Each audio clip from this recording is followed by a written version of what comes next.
Saya tidak tahu apa yang akan terjadi ke depan itu, tetapi hari ini mulai banyak orang-orang yang beragama Islam khususnya mulai mencoba mengangkat isu-isu tentang keberagaman, tentang toleransi, bergandeng tangan antara satu dengan yang lain, apapun itu agamanya.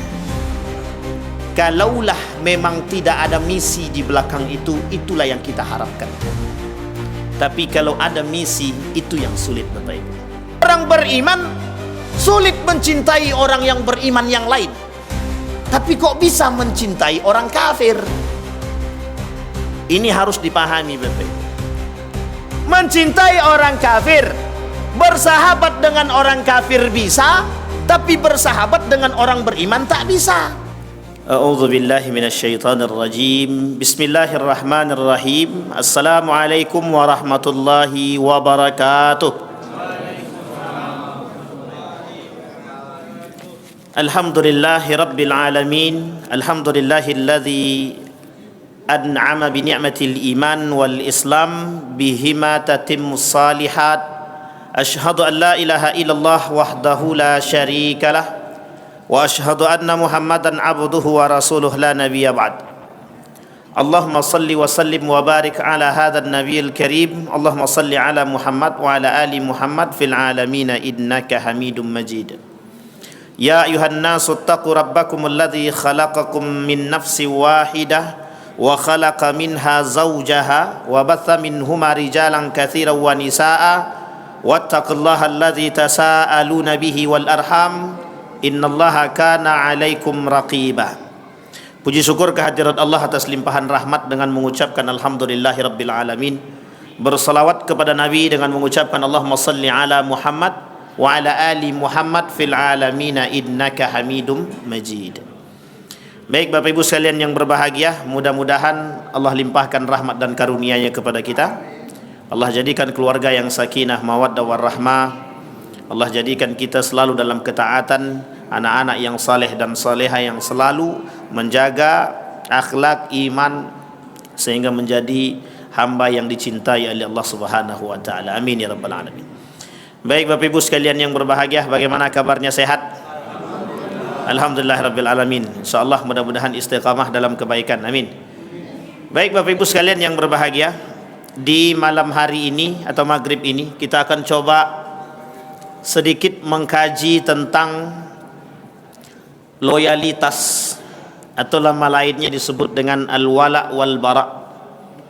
Loyalitas seorang yang beriman kepada orang yang beriman, loyalitas orang yang beriman atau muslim kepada kafir, apakah itu bisa masuk dalam kategori yang membatalkan iman atau tidak? Atau kemudian kita membahas bagaimana loyalitas seorang muslim terhadap yang kafir, apakah bisa diharamkan atau tidak?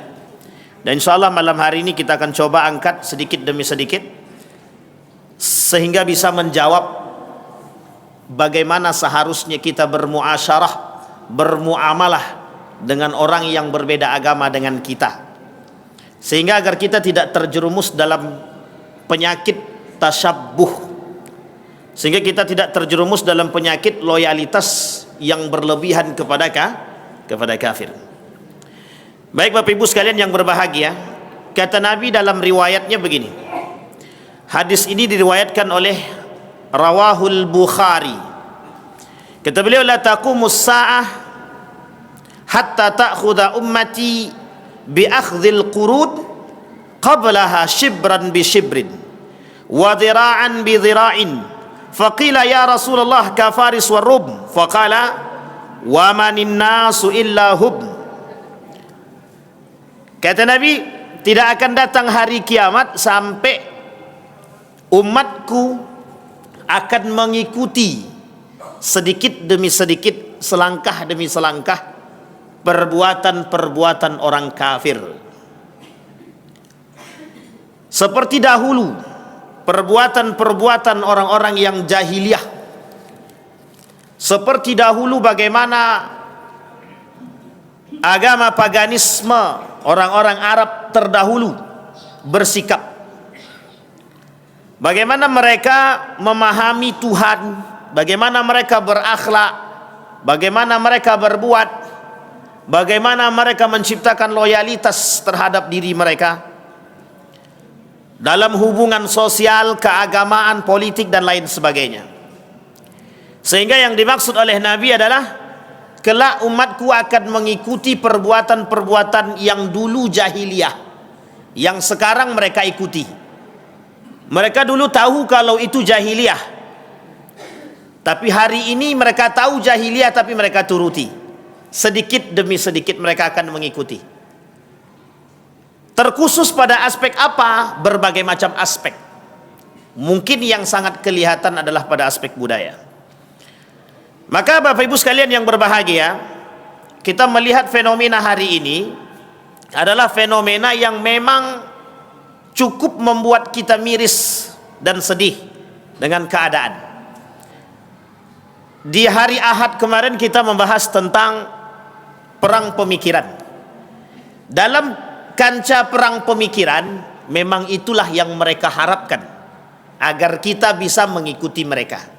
Walan tarda ankal yahud walad nasara hatta tattabi'a millatahum. Nah, Yahudi dan Nasrani menginginkan kita untuk mengikuti mereka, sehingga apapun langkah akan mereka buat agar kita bisa mengikuti. Tetapi Bapak Ibu sekalian yang berbahagia, Nabi juga pernah memperhatikan bagaimana atau membuat satu aturan bagaimana pergaulan-pergaulan antara manusia dalam hukum sosial, baik dia dengan agama yang lain ataupun dengan sesama. Dan ini sudah diatur, bahkan diatur oleh agama.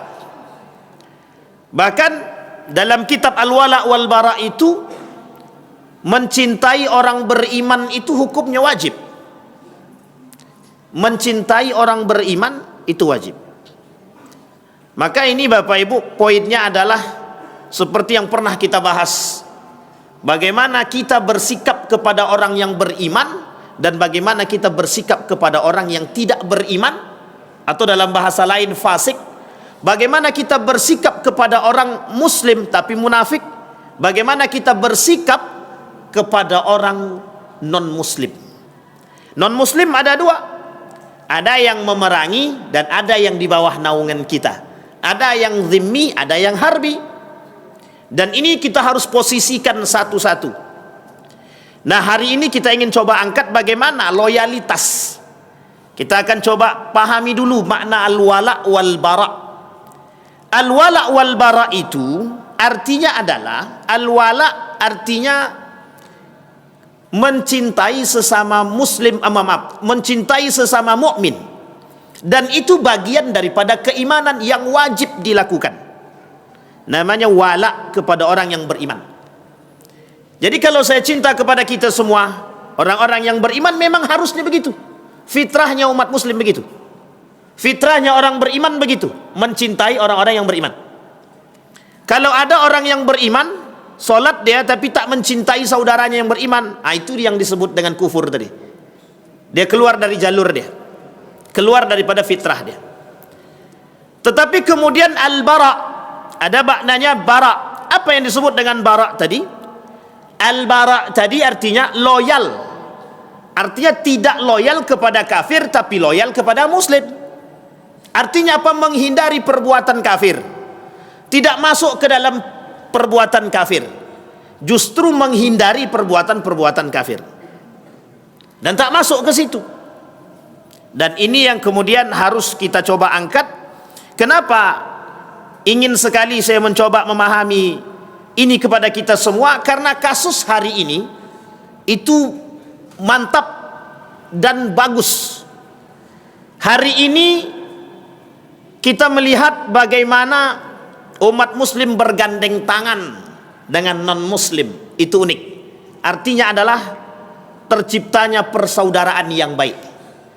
Tetapi Bapak Ibu, kemarin hari Ahad kita bahas pluralisme dalam agama. Bapak Ibu tahu ya pluralisme ya? Apa yang disebut dengan pluralisme itu? Membenarkan agama yang lain. Kalau pluralisasi tak salah. Artinya memang kita mengakui keberadaan agama-agama yang lain. Mengakui keberadaan agama yang lain di dalam undang-undang memang begitu. Tetapi yang terjadi adalah ada misi. Apa misinya? Misinya adalah pembenaran terhadap agama-agama yang lain. Hari ini kita dituntut untuk membenarkan agama yang lain dengan dalih bergandeng tangan atau disebut dengan toleransi.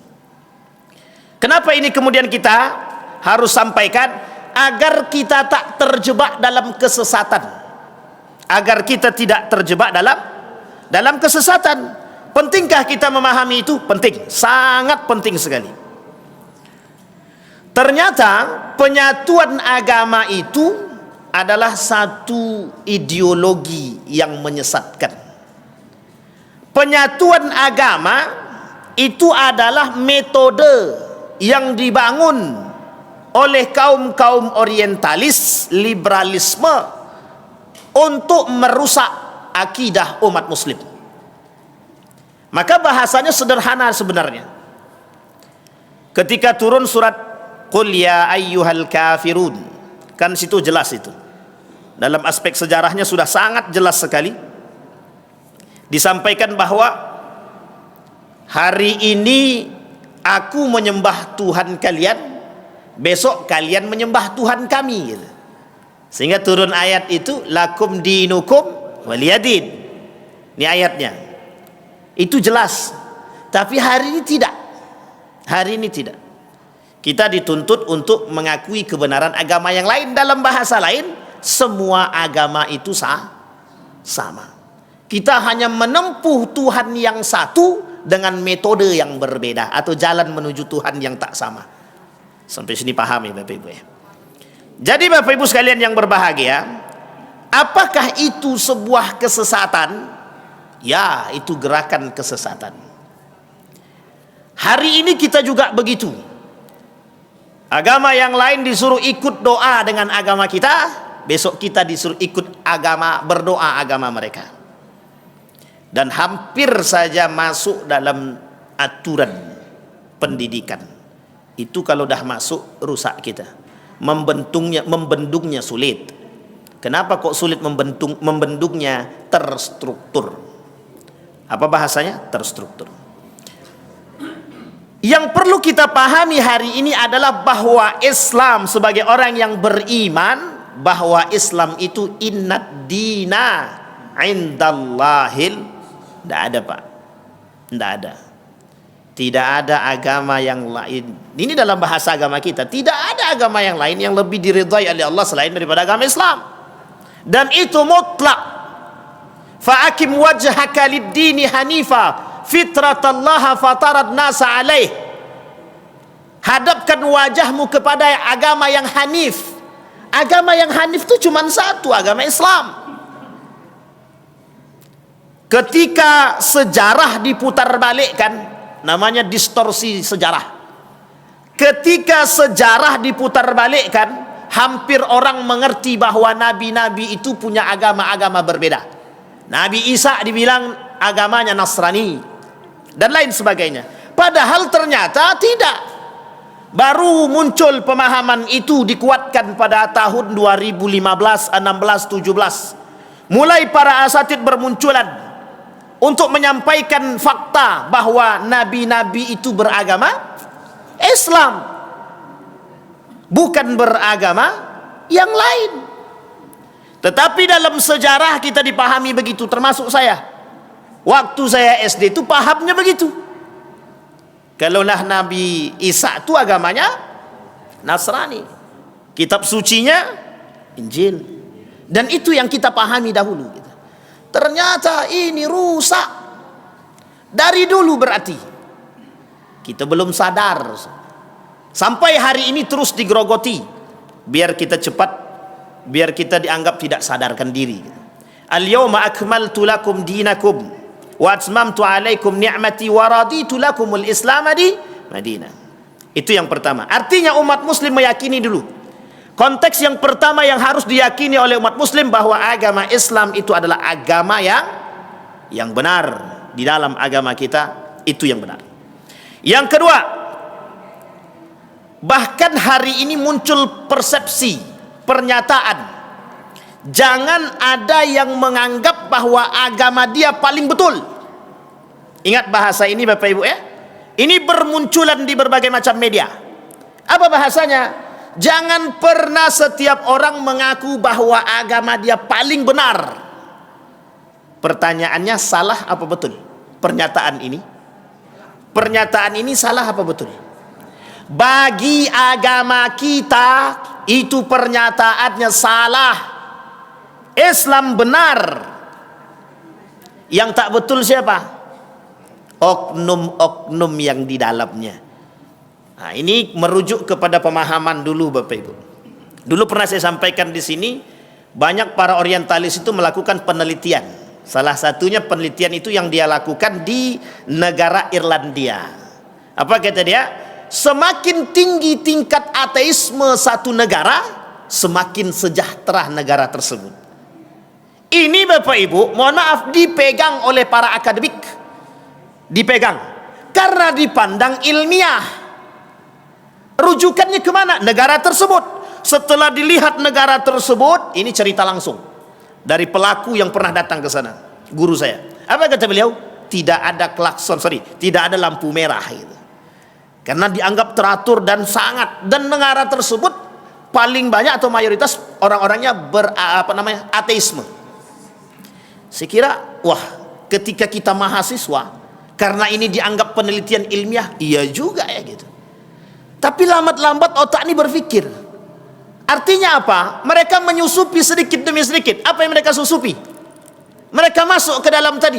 Kita dirubahnya pola pikir kita, bahwa semakin tinggi tingkat ateisme sebab suatu negara, maka akan semakin sejahtera. Artinya adalah, kalau orang yang semakin banyak orang beragama di dalam satu negara, maka akan semakin hancur. Apa dampaknya? Bagaimana kok bisa hancur? Disebabkan karena setiap orang penganut agama menganggap diri dia paling betul. Bapak Ibu sekalian yang berbahagia, harus dipahami, setiap agama wajib berpegang teguh pada nilai akidah masing-masing. Oh, Nasrani dia mengakui agama dia betul, tak ada salah, itu memang haknya dia untuk mengakui. Dia yang mengakui. Buddha, Konghucu, Hindu mengakui kebenaran agama mereka, itu hak mereka. Dan kita punya hak mengakui kebenaran agama. Itu yang harus kita tanam. Jangan kita rubah hari ini dengan gaya, mohon maaf, bahasanya memang toleransi, memang halus bahasa dia. Cuman memang mohon maaf, merusak pola pikir kita. Yang tadinya kita mohon maaf, orangnya keras dengan beragama, jadi lentur. Iyalah kalau begitu. Kami harus memahami. Sampai di sini paham ya Bapak Ibu ya. Jadi harus hati-hati kita. Kalau mungkin di desa-desa belum terlalu sampai masuk, tapi kalau di kota-kota di mana ada pusat pendidikan, disitulah tempatnya Bapak Ibu. Karena dianggap ilmiah itu tadi. Bahkan mohon maaf, saya memang termasuk orang yang hampir tertipu juga dengan bahasa itu. Artinya semakin tinggi tingkat keateisan seseorang, atau semakin tingginya tingkat keagamaan, artinya kalau di satu negara itu orang yang beragama tadi mereka sangat kuat dengan agamanya, maka akan timbul kehancuran. Ternyata dalam sejarah tidak begitu. Dalam sejarah tidak begitu. Kehancuran Yunani itu disebabkan karena apa? Hilangnya pengaruh agama. Kehancuran Yunani itu disebabkan karena hilangnya pengaruh agama. Ternyata dalam aspek sejarah, boleh dilihat oleh para peneliti sejarah itu mengatakan, rata-rata kehancuran satu negara itu disebabkan karena tidak berpegang teguhnya pada nilai-nilai agama. Artinya adalah, kalau ini kemudian kita angkat, ini bisa menjadi penelitian yang terbaru. Artinya apa? Semakin tinggi tingkat keberagamaan seseorang, harusnya semakin sejahtera. Karena apa? Agama punya nilai. Setiap agama mengajarkan nilai. Tidak ada satupun agama yang membolehkan korupsi, tidak ada. Satupun agama tidak ada. Artinya tidak ada satupun agama yang membolehkan melawan kepada orang tua, tidak ada. Satu agama pun tak ada. Bahkan penghormatan mereka kepada agama, semua agama sama. Artinya adalah menjunjung tinggi akhlak moral. Berarti apa yang menjadi masalah? Semakin tinggi tingkat keagamaan seseorang, semakin kuat imannya, mesti semakin sejahtera. Nah, yang ditanamkan justru sebaliknya. Nah, jadi kita hari ini perlahan-lahan mereka merusak kita demikian. Nah, Bapak Ibu sekalian yang berbahagia, saya tidak tahu apa yang akan terjadi ke depan itu, tetapi hari ini mulai banyak orang-orang yang beragama Islam khususnya mulai mencoba mengangkat isu-isu tentang keberagaman, tentang toleransi, bergandeng tangan antara satu dengan yang lain, apapun itu agamanya. Kalaulah memang tidak ada misi di belakang itu, itulah yang kita harapkan. Tapi kalau ada misi, itu yang sulit Bapak Ibu. Karena biasanya mesti ada misi. Ketika baginda Nabi Muhammad SAW sampai di Madinah, ada dua kelompok besar Bapak Ibu yang ada di Madinah ketika itu. Yang pertama Ansar, yang kedua Muhajirin. Bagaimana kecintaan kaum Muhajirin dan Ansar. Kaum Muhajirin sangat mencintai Ansar dan kaum Ansar sangat mencintai Muhajirin. Bahkan cerita ini tertulis di dalam Al-Quran. Allah memuliakan mereka kaum Ansar yang menerima kaum Muhajirin dalam surat Al-Hasr itu. Kalau saya tak salah ayat 9. Allah muliakan kecintaan orang beriman terhadap orang-orang yang beriman. Tetapi hari ini Bapak Ibu luntuh, bahkan runtuh semua. Artinya apa? Orang beriman sulit mencintai orang yang beriman yang lain. Tapi kok bisa mencintai orang kafir? Ini harus dipahami Bapak Ibu. Mencintai orang kafir, bersahabat dengan orang kafir bisa, tapi bersahabat dengan orang beriman tak bisa. Ini yang rusak. Sesama muslim, sesama orang-orang mukmin, satu Tuhannya, sama Rasulnya, sama kitab sucinya, tapi masih bisa saling tidak menyayangi. Tetapi dengan non muslim kafir bisa bersahabat. Itu terbalik, dah rusak. Kami kan pengennya siapa tahu dia dapat hidayah, bagus tak salah. Tapi mencela mukmin, mencaci maki mukmin, merusak mukmin, menzalimi mukmin, itu jauh lebih berbahaya. Nabi saja ditegur, abasa wa tawalla. Orang buta datang bertanya tentang Islam, Nabi sedang berbicara betul. Nabi berbicara dengan siapa? Kibarul Quraisy, para pembesar Quraisy. Tapi kemudian dia berpaling. Datang orang yang buta tadi bertanya tentang Islam, tapi Nabi tak jawab. Artinya Nabi berpaling, memalingkan muka. Allah tegur, abasa wa tawalla an ja'ahul a'ma wa ma yudrika la'allahu yazakka. Engkau tidak tahu, kata Allah. Yang tahu itu aku. Yang bisa memberikan hidayah itu aku, kata Allah. Siapa di antara mereka yang bakal aku berikan hidayah? Sampai di sini paham ya Bapak Ibu? Baik, Bapak Ibu sekalian yang berbahagia. Begitulah yang harusnya kita lakukan. Nah, jadi kita memperkuat dulu benteng kita Bapak Ibu. Karena mohon maaf, mereka punya benteng yang kuat untuk merusak kita. Maka untuk bertahan, menjaga dan berjuang dan melawan itu juga harus punya benteng yang kuat.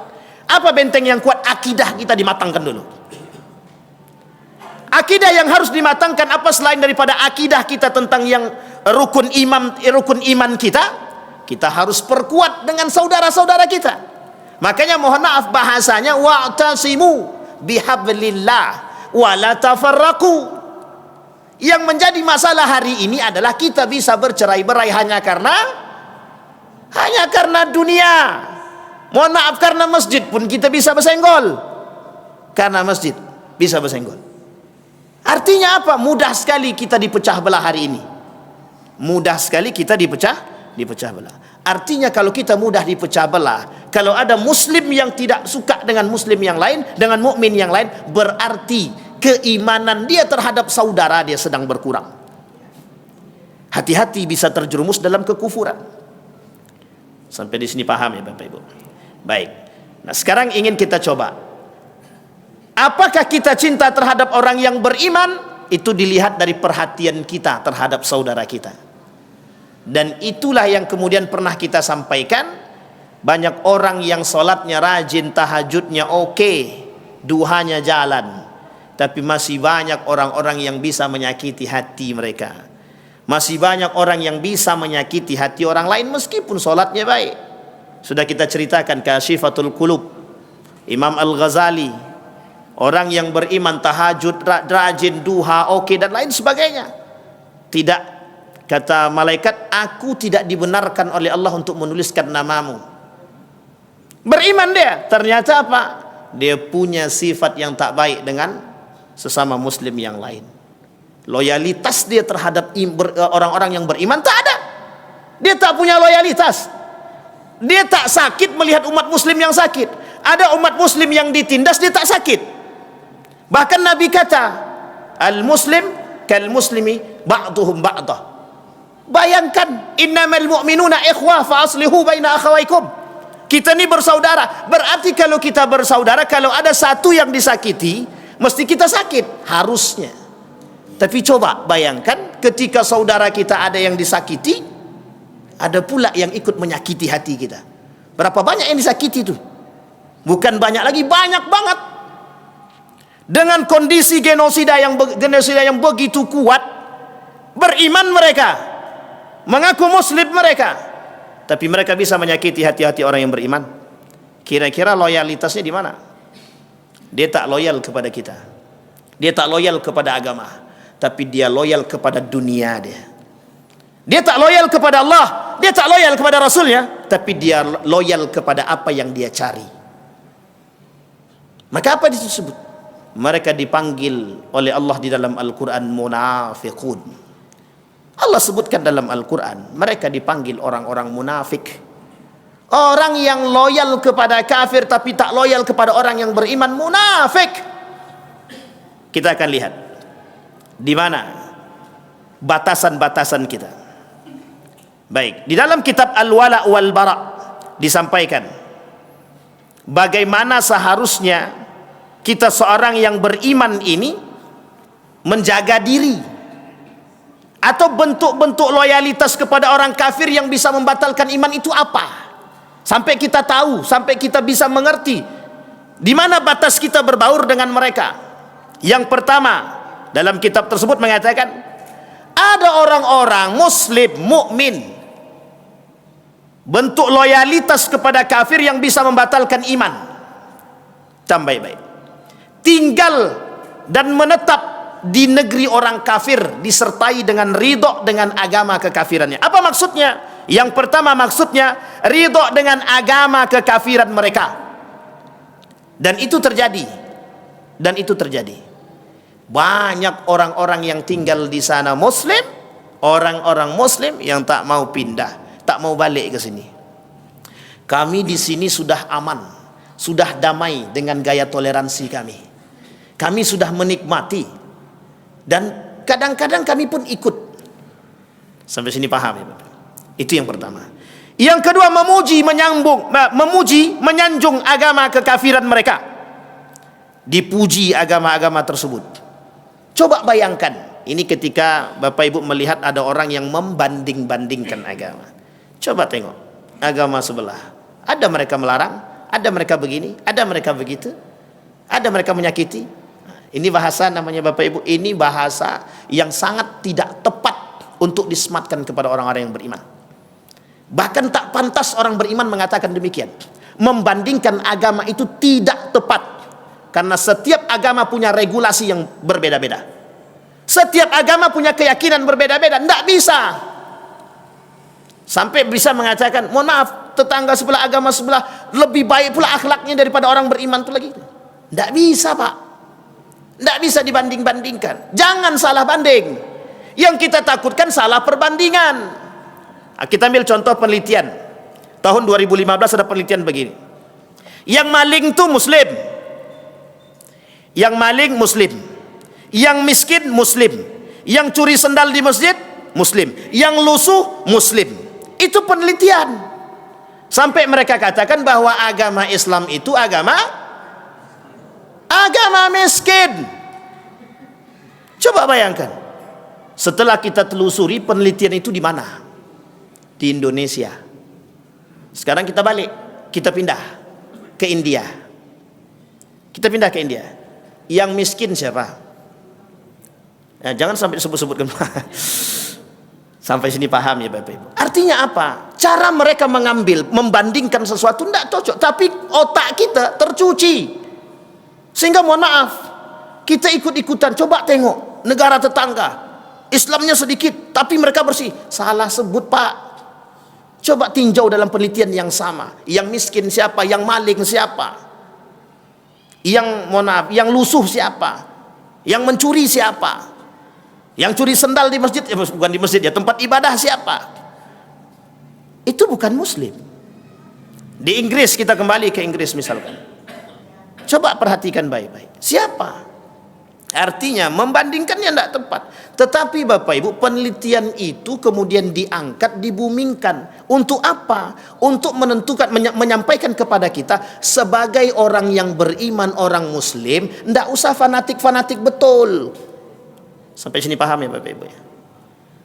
Kita ikut kendor. Tidak usah terlalu keras beragama, biasa-biasa aja. Tidak usah terlalu jadi orang yang radikal dalam beragama, biasa-biasa saja. Akhirnya apa? Otak kita mengatakan, oh iya juga ya. Ya sudah mulai besok tidak lagi fanatik terhadap agama. Yang penting aku sholat, mau di masjid kayak mau enggak salah, yang penting sholat. Bagi laki-laki begitu kah? Yang penting kan aku masih sholat, mau masalah aku berjilbab tidak berjilbab itu kan bukan urusan. Akhirnya apa? Kita lemah dari nilai-nilai agama. Hanya karena penelitian yang sederhana, yang sangat tidak cocok sampel dan variabelnya. Coba bayangkan, kita yang rusak. Itu yang pertama. Yang kedua. Yang ketiga, berusaha membuat senang orang kafir dengan mencela dan menyebutkan aib kaum muslimin. Nah ini dia. Ini dia Bapak Ibu. Ini kami pernah menemukan konteks ini Bapak Ibu. Jadi ketika saya ikut, dulu saya pernah ikut di Malaysia itu, kami pernah ikut kuliah bersama kaum orientalis. Jadi ada beberapa kaum orientalis dari Inggris, Jerman ikut. Dan saya kebetulan ikut dari Indonesia, kami 3 orang. Kami datanglah ikut. Di situ betul bahasanya itu. Artinya apa? Kata teman saya yang Yahudi dari Inggris itu, dia bilang begini. Kami ketika di Inggris, itu teman-teman muslim menyampaikan bahwa di Indonesia itu Islamnya begini-begini. Artinya mereka sedang mencela. Orang muslim menyampaikan dan mencela umat muslim sendiri di negara orang. Dan mereka sampaikan kepada mereka, kawan-kawan mereka di sana. Coba perhatikan. Coba bayangkan umat muslim. Artinya begini, dalam rumah tangga kita, istri kita menyampaikan aib kita kepada orang lain. Kira-kira sakit hati atau tidak? Bukan sakit hati lagi Ustaz, tengoklah balik nanti. Kita Bapak Ibu orang yang beriman, kita yang menutupi aib. Kita orang Islam ini, kita yang menutupi aib kita. Apa itu aibnya kita? Kalau ada orang bermaksiat, kita yang menasehati. Kalau ada orang yang melakukan kezaliman, kita yang mengingatkan. Kalau kita yang melakukan kezaliman, kita yang harus melihat diri kita, introspeksi diri. Bukan kita menyampaikan aib, oh Islam itu memang keras itu. Banyak kali di sana itu Islam itu teroris. Itu orang Islam sendiri yang menyampaikan bahwa Islam itu teroris, itu orang muslim. Pertanyaannya adalah, ketika kasus terorisme begitu tersebar luas pada masa Soeharto itu yang ngomong teroris siapa? Orang muslim. Mereka sendiri yang mengatakan bahwa semua orang-orang di pesantren itu, kiai-kiai pesantren itu teroris, sarang teroris. Bapak Ibu nanti ketemu di tanggal 30 Agustus Ya, G30S PKI. Ya, September salah. Oh enggak, bukan. G3 ya 30 September. Itu dalam buku Menhan itu, Menteri Pertahanan itu pertanggal, Pak. Urut pertanggal itu.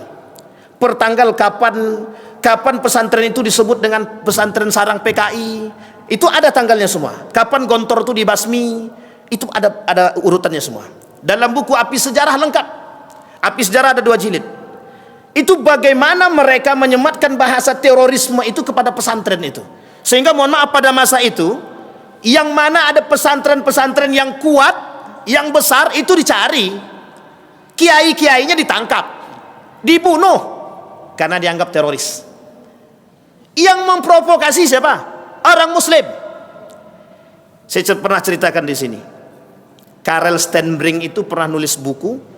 Karel Stenbring ini orang orientalis. Dalam buku tersebut itu, beliau menceritakan satu kondisi. Beliau sendiri yang menyampaikan kepada Belanda bahwa di Jakarta itu ada perkumpulan para ulama. Yang menyampaikan adalah Muslim. Ulama menyampaikan kepada Belanda bahwa ada perkumpulan para ulama untuk mencari kemerdekaan Republik Indonesia. Akhirnya apa yang terjadi, Bapak Ibu? Belanda tahu, Belanda datang ke tempat tersebut, Belanda bombardir. Itu tertulis dalam bukunya Karel Stenbring. Dan penerjemahnya salah satu dosen di UIN Sunan Kalijaga. UIN Sultan Syarif Qasim. Murid beliau di sini, muridnya Karel Stenbring itu ada di sini. Dan yang menerjemahkan buku itu di sini orangnya. Dan saya baca itu bukunya, Bapak Ibu. Artinya apa? Loyalitas mereka kepada non-muslim itu lebih kuat. Rela mereka sampaikan aib kita, rela mereka suruh orang-orang non-muslim menghancurkan kita. Sudah cukup sejarah Snok-Horgen, Pak, itu terjadi pada tubuh kita. Snok-Horgen itu kurang apa lagi? Hanya untuk menghancurkan Islam dia serius. Dia pergi ke Mekah. Sampai di Mekah dia paham bahasa Arab, dia hafal Quran. Balik ke Indonesia cuman untuk menghancurkan kerajaan Samudra Pasai. Yang bisa membombardir ketika itu cuman itu. Bayangkan, Bapak Ibu. Artinya apa? Keseriusan mereka. Yang terakhir, Bapak Ibu, sebenarnya panjang, nanti kapan-kapan kita lanjutkan. Mengubah kewarganegaraan dengan negara kafir yang memerangi kaum muslimin karena senang dan ridho dengan negara kafir tersebut. Misalnya seseorang mengubah kewarganegaraannya menjadi warga negara Yahudi, yang sampai hari ini negara Yahudi tersebut memerangi dan membantai kaum muslimin. Masih ada orang yang cinta dengan Amerika, masih ada orang yang cinta dengan Yahudi. Tidak perlu jauh-jauh, Bapak Ibu, hari ini masih banyak yang membela Yahudi dan mereka mengatakan anti pemboikotan. Kami tidak mau boikot. Itu hanya perbuatan orang-orang yang tidak bertanggung jawab. Kita yang dihina, Bapak Ibu. Yang sampaikan siapa? Muslim. Yang menyampaikan Muslim. Coba bayangkan, Bapak Ibu sedang memboikot, tiba-tiba datang orang. Ngapain sih memboikot-boikot? Kayak nggak ada kerjaan aja, tinggal makan aja pun gitu deh. Sampai di sini paham ya, Bapak Ibu? Insyaallah kita lanjutkan pada pertemuan yang akan datang. Masih banyak loyalitas orang-orang kafir yang bisa membatalkan iman. Hati-hati, bisa jadi kita termasuk orang-orang yang, mohon maaf, tidak mampu menjaga keimanan kita sehingga terjerumus dalam kekufuran. Na'udzubillahi min dzalik. Saya kira itu saja, mudah-mudahan bermanfaat bagi kita semua. Fa'tabiru ya lil absar la'allakum tuflihun. Assalamualaikum warahmatullahi wabarakatuh.